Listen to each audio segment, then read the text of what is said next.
دونوں اہل فقہ تھے. پھر یہ بھی نہیں تھا کہ ایک ان میں سے حنفی فقہ کو مانتا ہو دوسرا شافعی کو مانتا ہو، دونوں حنفی فقہ کو مانتے تھے. حنفی فقہ کے ماننے والے سنی دو علماء یہ بیٹھے ہوئے تھے افطار کی میز پہ، تو کٹھے تھے. اتنے میں اذان ہوئی مغرب کی نماز کی. مفتی صاحب اپنے ٹولے کو لے کے ایک طرف ہو گئے، نورانی صاحب اپنی جماعت کو لے کے ایک طرف ہو گئے. اسی لان میں ان دونوں نے 2 نمازیں پڑھی.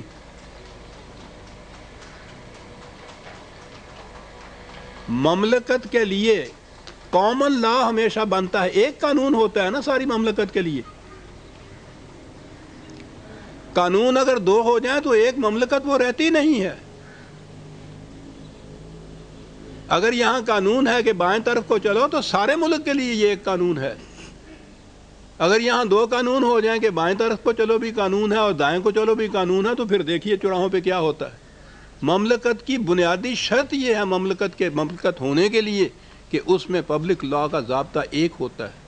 یہاں نمازیں 2 الگ الگ پڑھی گئیں، پھر کھانے کی میز پہ پھر اکٹھے ہو گئے. اور اتنا ہی نہیں، صدر مملکت جنرل ضیاء الحق نے ایک دفعہ مولانا نورانی صاحب سے کہا کہ مجھے یہ سن کے بڑی خوشی ہوئی ہے کہ آپ ہر امام کے پیچھے نماز پڑھ لیتے ہیں. انہوں نے کہا کہ معاف فرمائیے، آپ سے کسی نے یہ غلط بیان کیا ہے. ہر امام تو ایک طرف، ہم تو امام کعبہ کے پیچھے بھی نماز نہیں پڑھتے.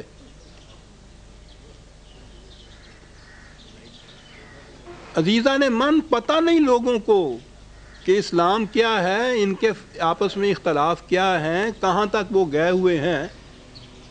سمجھا جاتا ہے کہ یہ جب اسلام کا نام لے لیتے ہیں تو یہ متفق ہیں، متحد ہیں. یہ کیفیت ہے. میں نماز کی بات کر رہا ہوں جو بنیادی شرط ہے مسلمان کی. اور یہاں سے یہ بات یاد آ گئی کہ قائد اعظم کو اس خطرے کا کتنا شدید احساس تھا کہ اگر ان کی کہنے کے مطابق کہیں ہم نے کہا کہ ہم مملکت میں وہ کچھ رائج کریں گے جو آپ کہتے ہیں، تو وہاں تو ایک قانون بن ہی نہیں سکے گا. مملکت ایک دن کے لیے ٹھہر نہیں سکے گی. 1938 کی بات ہے کہ ان کے پاس مولوی صاحبان کا ایک وفد آیا اور انہوں نے ان سے کہا کہ ہم ایک تجویز پیش کرنا چاہتے ہیں. انہوں نے کہا فرمائیے. کہا کہ اگر آپ مسلم لیگ کے پنڈال میں نماز کے وقت جلسہ ملتوی کر کے وہیں نماز با جماعت ادا کر لیا کریں تو اس سے غیر مسلموں پر بڑا روب پڑے گا. قائد اعظم نے فرمایا کہ معاف فرمائیے، میں اس سے متفق نہیں ہو سکتا. اس پنڈال کے اندر مختلف فرقوں کے مسلمان جمع ہوں گے. نماز با جماعت کے لیے ہم اٹھیں گے تو وہ کہنے لگے کہ اگر میں آگے کھڑا ہو جاؤں تو شاید سارے میرے پیچھے تو نماز پڑھ لیں، لیکن میں اپنے آپ کو اس کا اہل نہیں پاتا. تو اس کے بعد آپ سوچئے اس پنڈال کے اندر کتنے امام ہوں گے اور کتنی جماعتیں ہوں گی. اور آپ جو کہہ رہے ہیں غیر مسلموں کے اوپر بڑا اثر پڑے گا. اثر یہ پڑے گا کہ یہ قوم جو نماز بھی ایک جگہ نہیں پڑھ سکتی، یہ مملکت کیا بنائے گی.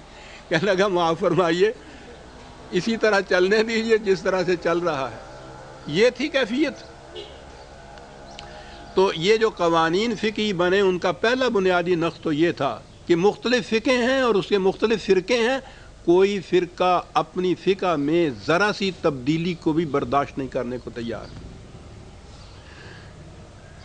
دوسرا نقص ان میں یہ تھا کہ یہ ملوکیت کے زمانے میں مرتب ہوئے تھے قوانین. یہ مرتب کرنے والے فقہا کتنے ہی متقی پرہیزگار بلند کردار کے کیوں نہ ہوں، فضا کے اثر سے متاثر ہو جانا تو ضروری ہوتا ہے. اور پھر ملوکیت کس حد تک یہ متاثر تھے اس کا اندازہ اس سے لگائیے کہ یہ سلطنتیں جو تھیں، جیسا میں نے عرض کیا، یہ اسلامی نہیں تھیں.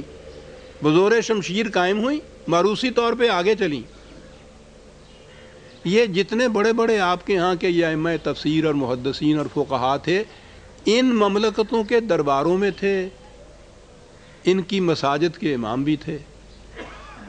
اس سلطنت کو نظری طور پہ تو یہ کہتے تھے کہ اسلام کے خلاف، کسی نے ان سلاطین کو کھڑے ہو کے نہیں کہا کہ تمہاری مملکت غیر اسلامی ہے،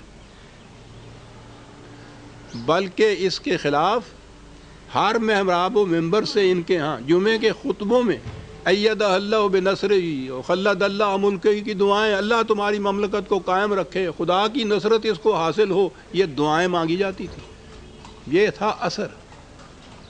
اور یہ جو پھر اس کے ان تاثرات کے مطابق جو فقہ مرتب ہوئی، ایک آدھ مثال پیش کرتا ہوں ورنہ مثال تو سینکڑوں پیش کی جاتی.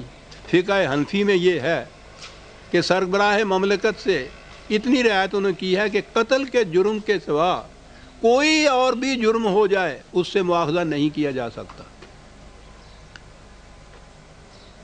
اور محدثین کے ایک گروہ نے تو یہاں تک کہا ہے کہ مواخذہ ہی نہیں، ان کے کسی جرم کا چرچا بھی نہیں کیا جا سکتا. اور ایک تاریخ یافی میں ہے کہ ایک گروہ وہ آیا تھا اسی مملکت کے زمانے میں سلطان کے یزید بن عبد الملک کے وہاں آ کے اس نے یہ کہا تھا کہ یہ اسی دنیا کی بات نہیں کہ آپ لوگوں سے کسی جرم کا مواخذہ نہیں کیا جائے گا، آپ لوگ قیامت میں بھی ویسے ہی بخشے جائیں گے. اندازہ لگائیے ان اثرات کے ماتحت جو فقہ مرتب ہوگی وہ کس قسم کی ہوگی. تیسری بات یہ ہے کہ یہ بہرحال وقتی قوانین تھے، انسانوں کے بنائے ہوئے تھے. ابدی اور غیر متبدل تو صرف خدا کے قوانین ہو سکتے ہیں. انسانوں کے قوانین کو اگر آپ یہ تصور کریں گے تو یہ شرک ہو جائے گا. خدا کے کسی قانون کی مختص جو صفت ہوتی ہے انسان کے کسی قانون کے ساتھ وہ لگا دی جائے تو اس کو شرک کہتے ہیں. خود یہ فقہا جو تھے انہوں نے بھی کبھی یہ نہیں کہا تھا کہ ہمارے قوانین جو ہیں یہ ابدی ہیں، غیر متبدل ہیں، بلکہ تاریخ میں تو خود امام ابو حنیفہ جیسے جو امام ہیں فقہ کے، ان کے واقعات درج ہیں کہ انہوں نے یہ کہا تھا کہ میں جو کچھ کہتا ہوں اس کو ابدی طور پہ نہ لکھ لیا کرو اپنے پاس. میں آج ایک چیز کہتا ہوں، کل ہی مجھ پہ یہ واضح ہوتا ہے کہ نہیں میں نے غلطی کی تھی، میں اس میں ترمیم کر لیتا ہوں. تو تم کیا سمجھتے ہو کہ یہ ہمیشہ تک کے رہنے کے لیے؟ خود اپنی فقہ کے متعلق انہوں نے کہا کہ میں تو روز اس میں ترمیم کر سکتا ہوں. یہ تھے فقہ کے مطابق جو قوانین اس دور میں، اور اس کے بعد 1000 سال میں ہمارے ہاں یہی اسلام چلتا آیا. وہ جو شرط والا تھی قرآن والا اسلام کہیں قائم نہیں ہوا. ہمارے 1000 سالہ دور کے اندر اسلامی مملکت کبھی قائم نہیں ہوئی. اسلامی مملکت کی تو شرط یہ تھی نا کہ قانون قرآن کے مطابق قائم ہو، قرآن کے مطابق سارا کاروبار اس کا ہو. یہ ہوئی نہیں. یہ اسلام جو تھا فقہی قوانین والا یہ چلا آ رہا تھا. ہندوستان میں انگریز آیا اس کو بھی یہ سوٹ کرتا تھا. مملکت کے معاملات اپنے پاس، یہ جو تھے فقہی قوانین علماء حضرات کے پاس، یہ اس میں بہت خوش تھے. اب یہ ایک نیا وہاں جو مطالبہ اٹھا کہ ایسی مملکت ہم قائم کریں گے جس میں حکومت قرآن کے مطابق طے ہوگی، تو انہیں پتا تھا کہ اس میں سب سے پہلے تو یہ مذہبی پیشوائیت ختم ہو جائے گی نا. قرآن 3 چیزوں کو ختم کرنے کے لیے آیا تھا: ملوکیت یعنی شخصی حکومتیں، مذہبی پیشوائیت، نظام سرمایہ داری. تو انہیں سب سے پہلے یہ دھڑکا تھا. چنانچہ انہوں نے وہاں یہ کہا، اور کیا کہا ان کے الفاظ سن لیجیے. میں نے ابھی عرض کیا ہے کہ ان میں دارالعلوم دیوبند کے شیخ الحدیث مولانا حسین احمد مدنی مرحوم بڑے بلند پائے کے اس زمانے میں یہ سمجھے جاتے تھے. انہوں نے یہ کہا تھا کہ آپ لوگ کیا کہتے ہیں کہ یہاں اسلام کی ہمیں آزادی نہیں ہوگی. کہا کہ ایسی جمہوری حکومت جس میں ہندو، مسلمان، سکھ، عیسائی سب شامل ہوں، حاصل کرنے کے لیے سب کو متحدہ کوشش کرنی چاہیے. ایسی مشترکہ آزادی اسلام کے اصول کے عین مطابق ہے اور اسلام اس آزادی کی اجازت دیتا ہے. ہندوؤں کے ہاں رہتے ہوئے ان کی حکومت میں انہوں نے دوسری مقام پہ کہا تھا کہ کانگریس میں ہمیشہ ایسی تجاویز آتی رہتی ہیں اور پاس ہوتی رہتی ہیں جن کی وجہ سے مذہب اسلام کے تحفظ اور وقار کو ٹھیس نہیں پہنچ سکتی، تو وہ کہتے تھے کہ یہ الگ